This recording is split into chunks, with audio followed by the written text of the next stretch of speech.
बिस्मिल्लाहिर्रहमानिर्रहीम। अस्सलाम वालेकुम दोस्तों, वेलकम करते हैं इमरान ऑफिशियल में। सऊदी अरब जाने वालों के लिए इंतहाई अहम खबर है कि वो तमाम गैर मुल्की जो सऊदी अरब का सफ़र करना चाहते हैं वो बहुत जल्द से जल्द सफ़र कर लें, क्योंकि तमाम गैर मुल्कियों को वार्निंग जारी कर दी कि वजारत सेहत और वजारत दाखिला की तरफ से बहुत अहम मीटिंगें हो रही हैं। 1 या 2 दिन में रोज़ एक ना एक मीटिंग हो रही है। और जो न्यू कोरोना वायरस है ओमिक्रॉन, ये बहुत तेज़ी से फैलने वाला है। कल मैंने वीडियो भी बनाई थी और आज भी इस पर एक वीडियो बनाई है कि कल इंडिया से 2 अफराद जो सऊदी अरब में दाखिल हुए थे उनमें जो कोरोना की तस्दीक की गई, तो आज फिर बहुत से लोग जो एयरपोर्ट पर चेकिंग कर रहे हैं, तो बहुत से लोगों में फिर ये कोरोना वायरस की तस्दीक हो रही है। तो इसको जल्द से जल्द रोकने के लिए सऊदी वजारत सेहत की तरफ से बहुत अहम ऐलान कर दिया गया।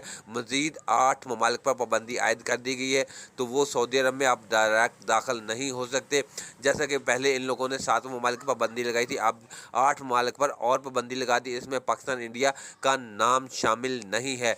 तो वो मज़ीद 8 ममालिक, वो इसमें चाइना का नाम है और कुछ और ममालिक है जिस पर पाबंदी आयद हो चुकी है। तो जो मेरे भाई सऊदी अरब का सफ़र करना चाहते हैं, पाकिस्तान, इंडिया, बांग्लादेश, वो जल्द से जल्द सफ़र कर लें। अगर इसी तरह के हालात बिगड़ते रहे तो हो सकता है कि पाबंदी दोबारा लगा ना दे।